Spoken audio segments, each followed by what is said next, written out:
But most of them see, as you'd probably appreciate, there'd be probably about 10 of the under 13s to go to the under 15s each year, and then you get another 10 and come up. But I got onto a fellow by the name of Philip Cathlow, and I'll finish up getting his brothers too later on. But I was umpiring a match at the school. We heard this from Joyce last week. She said that you were umpiring football games at the school, and you said bring him down to the club. I looked at this young kid. He was absolutely marvellous. He'd show you the ball and disappear. And I thought, you don't know about this eye. And I said, where did he come from? I said, he's good. So I rang Fred Cathro, Alan Cathro that night. I said, do you think your son would like a game of football at the youth club? He said, I don't know, I'll ask him. Because Fred at that time was a big boss engineer at the SEC. So he said, yeah, I'd love to. So down he came. Then Rod Kennedy, I see him having a kick in the ground, so I thought, he's got a nice little left foot. So I said, I'll grab you. I'll have a look at you. And then I'd see Gilesy. I didn't know Gilesy, but I saw him one day play. And when I went to see Les, people had told different ones that don't go near Gloucester. He's a shifty sort of bugger. So, and I had a bad name with Les, but we got going, Les and I, and Graham came down and played with us. And Les and I finished up being mates from there on until he died only very recently. We were the best of mates for many, many years. Yep. As it turned out, the Gileses, the Merediths, the Castellos, Glossops and Broadbents, we all... became the backbone of the club, didn't you? Really? Well, we were very closely united right through that time. Some of the memorable games sticking in your probably mind? the grand final we won by 20 goals. I like that. That was your side that was undefeated. Yeah, there you go. I like that. A memorable game when Stan Davison in the first quarter. I don't remember much about football, but I remember Stan Davison run into a goal from me to there and just casually go and bung, kicked a point.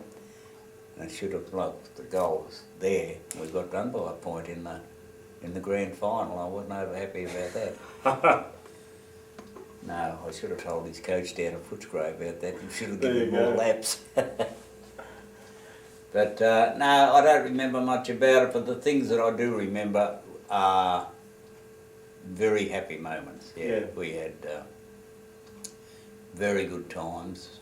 As I say, the kids respected me and I respected them. And it was a great family occasion, wasn't it? Well, you go down there and God, particularly Arnie Madge with a sponge case in the back, a bloody big piecey. Oh, I think him and Greg Stewart. I think they just about climbed into the boot before it was opened. Fair enough. And finally, some of the other, like you started to talk about some of the characters of the club, like Arnie Madge. Any others you can think of? Well, Arnie Madge, she was so well known and coming off a farm, says he was a Madge Alexander. And coming off a farm, she certainly knew how to cook sponge cakes. She was marvellous.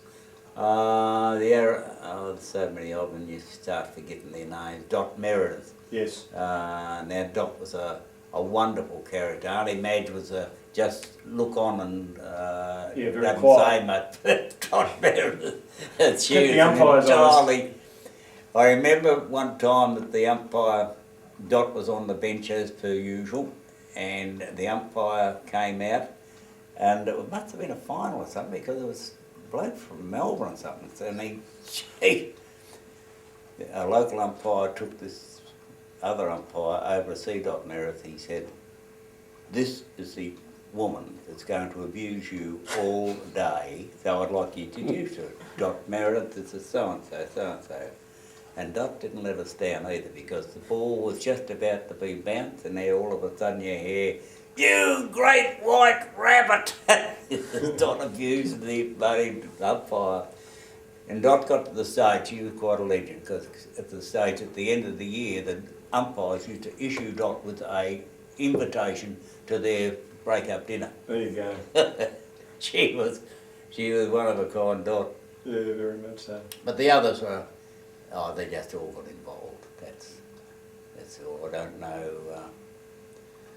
You hear different little stories about different people, but to remember their names and all the things off the hat, that's pretty difficult.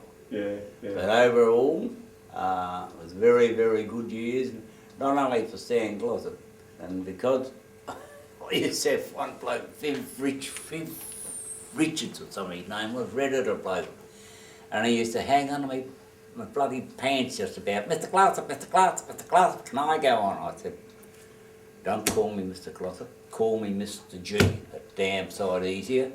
And stay there because Mr. G is going around there and he doesn't want you to be hanging on to him. And I got Mr. G for the rest of my life, and so did my wife Bemba. She got Mrs. G. Yeah. And even now, I'm still Mr. G to most of the kids round the town. But up at the bowling club, I'm Mr. G. I've even got Mr. G on my bowls. Yeah. But that's that was part of the deal in those days.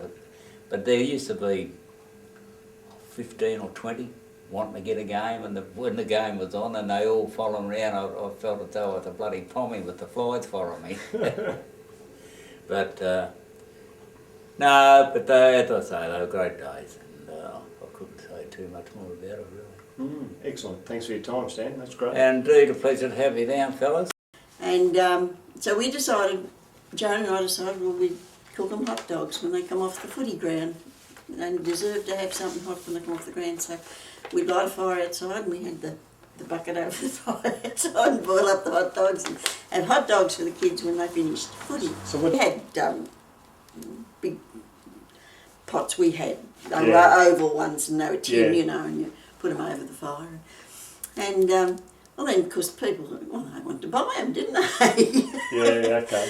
And so we thought, oh, well, that's not a bad idea. We'll Raise some sell money. them. We'll raise some money. So we start selling hot dogs as Yep. well, making sure we had some for the kids. And then we start making toffees. Oh, okay, yeah. And make toffees and take them down, or make them on the Saturday and take them down and sell them. So that's how the canteen started. Right. Yeah, and I often think back to those days, and they were good days, you know. Nothing sophisticated about it at Yeah. all, but it served its purpose at the time. Yeah, that's for sure. And gradually things grew from that, and that's usually how things do start too, isn't it? That's right. Yeah. Yeah. So that was you, and was it Joan Graham? Joan Graham. Yeah. Yeah, okay. Yeah, Keith Graham used to Yes. play. Yeah. Barry about Yeah. Alan about 76. Yeah, well, all the time the boys played, and there was the four of them, you see, so that played there, so that kept us pretty involved.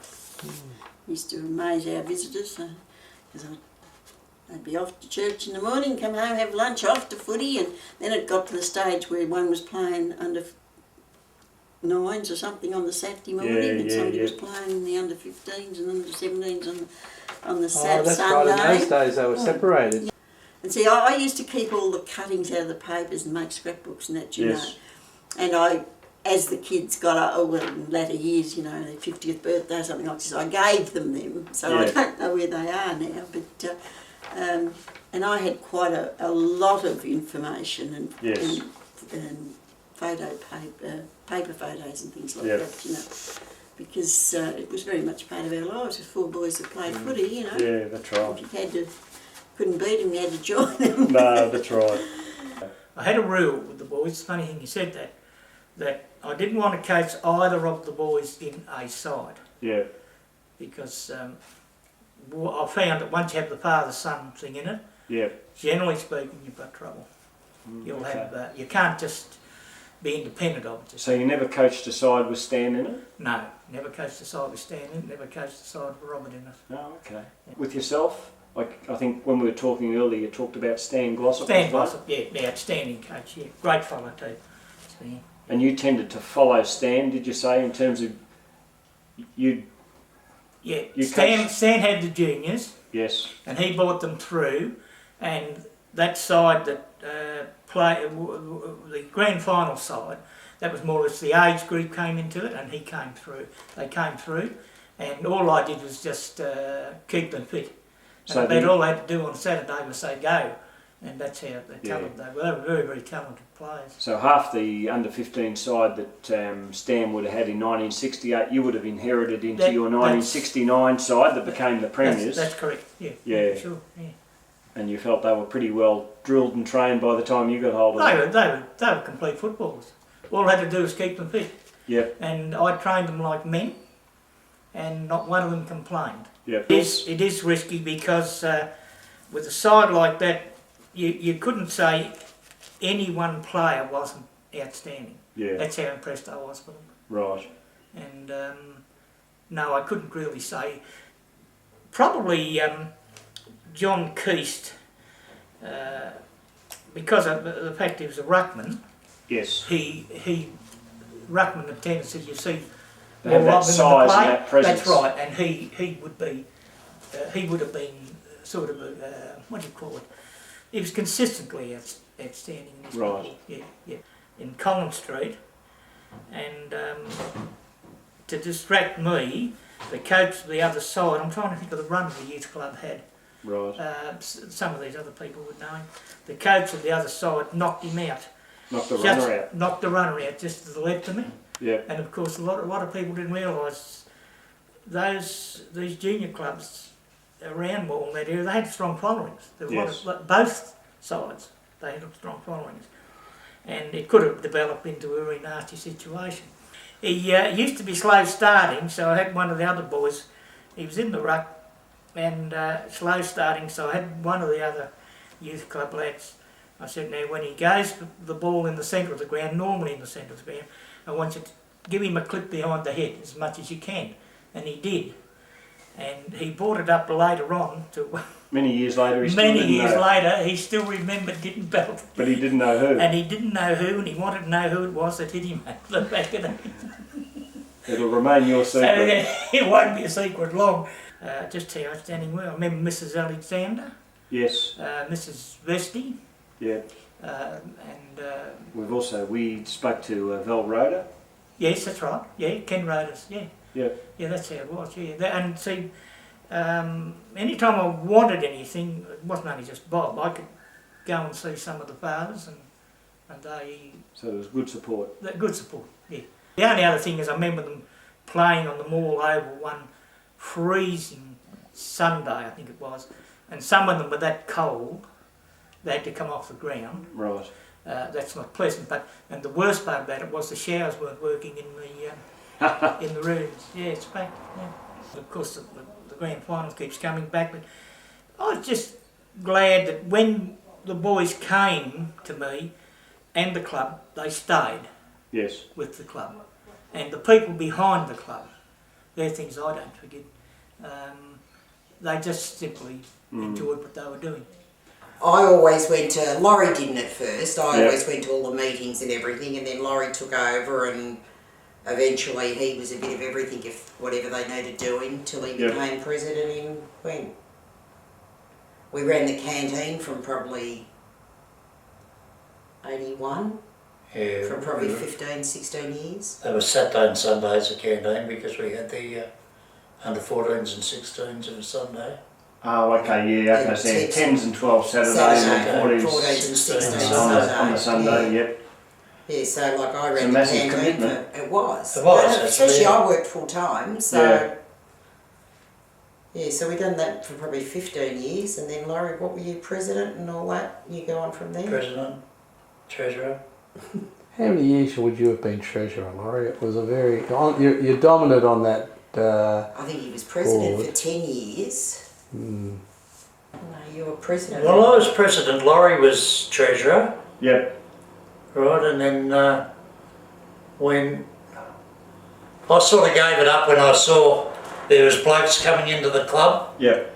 the presidency, Yeah. I sort of gave it up when there was blokes coming in. I could see, oh, this bloke, he might be alright, because I was never going to leave the job unless there was someone, in my mind I felt, Yeah. could take over Yeah, and carry it on. and Yeah. carry it on. Yep. I mean, there was logos and everything in the club, but I felt that they couldn't run a club. Yep. Exactly. Whatever needed doing, you done. And then, like going back years ago when we had our presentation nights, Yeah. they weren't like they are now. We had presentation nights where you had guests and everything invited. It was a sit-down meal. I mean, us women used to work from Yeah. early in the morning to get it all ready. So that was at Northern Reserve? Yes. Using the Yeah. venue there? Yeah. And that was taken, Huge. that's again 2 nights, Yes. because we had the under 10s and 12s Yeah. one night, and then the under 14s and 16s were Yep. representative from the Hawthorn Football Club was always invited. Yep. There was the boss of the police, whatever he, Yeah. or the Yeah, district, going back those days. the yeah. district Yeah. superintendent, whatever, he was always there. And Yep. so there was a sit down. You know, we had 3-course meals, soup, Yeah. then their main meal, and then sweets. So yeah, Yeah. it was a big thing. Oh, probably Big Bill Anderson and his Big family. I mean, if the boys weren't trying to fight the opposition, they were fighting each other. So yeah, I mean, they're probably the funniest family, aren't they, Laurie? Oh, without a doubt. Yeah. I mean, I remember the funniest thing we had. 79 or 80, we had a father-son footy match. Oh yes. Yeah. And all the mums, we all had jobs, goal umpires, Yep. whatever. And all the dads come out, and Big Bill Anderson, he took his deck chair out in the ground with him, Yep. so he could sit down, his can of beer and his cigarettes, and poor old Bob Sewers, no one had kicked the ball to him because he took his glasses off and he couldn't see it. So it was a really fun It was a day. fun day. Yeah. Laurie ended up with a broken rib. One of the boys being a bit overzealous. That's always the danger in those sort of Yeah, games. isn't it it? is. Took It us is. through. I didn't feel it that day actually, because They've had a few drinks. by the time we got to the end of the night, we were out of beer, and I think Frankie Jewell and I were on the red or something. I don't know, but I don't remember much of that night. Second semi, and we beat them, and in the grand final we thrashed them. It was just wonderful. So that was a really good year, 83. I think we got 3 out of the 4 flags that year. Yeah. Yeah, that's great, 10s, isn't it? 14s, 12s, 14s and 16s. It was excellent. Yeah, no, that's a big year. That Yeah, wouldn't have it happened was. too many times No. over the life of the club.